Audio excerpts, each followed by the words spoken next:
What's up, guys? We're doing a reaction video to Jordan Peterson today when he appeared on Joe Rogan's podcast. Let's get right into it. If categories dissolve, especially fundamental ones, the culture is dissolving because the culture is a structure of category. Mm-hmm. That's what it is.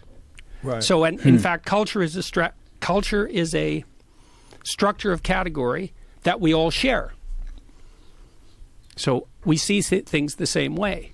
Well, that's why we can talk. I mean, not exactly the same way, because then we'd have nothing to talk about. But roughly speaking, we have a bedrock of agreement. That's the Bible, by the way.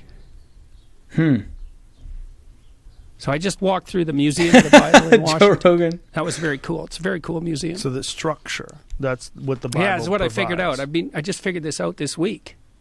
So it was a cool thing to walk through because it's chronological. They have one floor which is the history of the Bible. But it's not exactly that. It's really what it is the history of the book. Now, in many ways, the first book was the Bible. I mean, literally. Because at one point there was only one book. Like, as far as our Western culture is concerned, there was one book. And for a while, literally, there was only one book. And that book was the Bible. And then before it was the Bible, it was it was scrolls and it was writings on papyrus. But we were starting to aggregate written text together. And it went through all sorts of technological transformations. And then it became books that everybody could buy, the book everybody could buy. And the first one of those was the Bible. And then it became all sorts of books that everybody could buy. Okay, so just to give context there, it sounds like what he's saying is, the Bible emerged out of stories from history in the past and going even further back into oral history before we had the technology of being able to write and put stuff into books at all. So I guess it did emerge as like one of the first books out there, although there's certainly ones in other traditions. But remember when he said that little thing right there about it's the only book, as far as we're concerned, in the Western culture. In terms of the culture, if you're basing a society, a culture, your values and everything on the Judeo-Christian view, the Bible would be sort of the bedrock of that view. And so it makes sense that other values, say in law and in politics, would sort of emerge from that space. So anyway, let's keep going.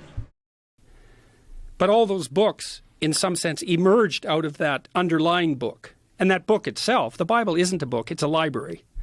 It's a collection of books.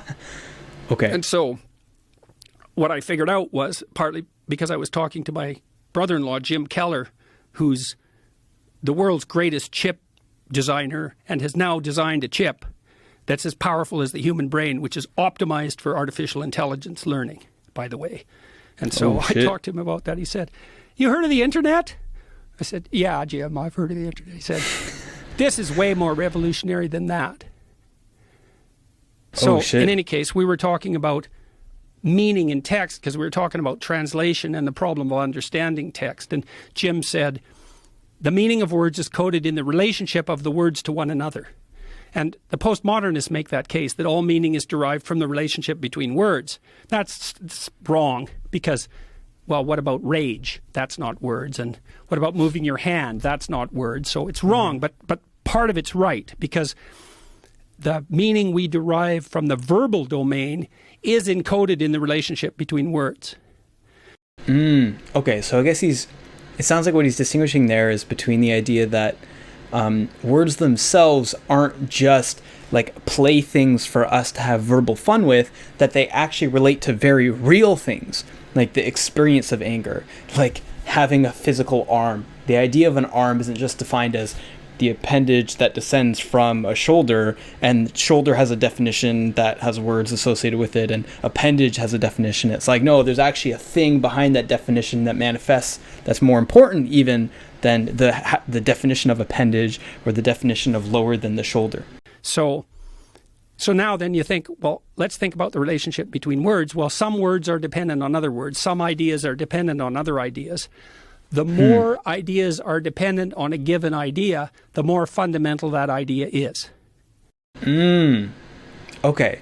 So, well, that's interesting. It seems like things like an arm would be a very fundamental idea because there's less ideas that are relied on it to be an arm. It's like, this is self-explanatory. You know, everyone has an arm. It's an experiential reality. It's right here. You can look at your arm right now.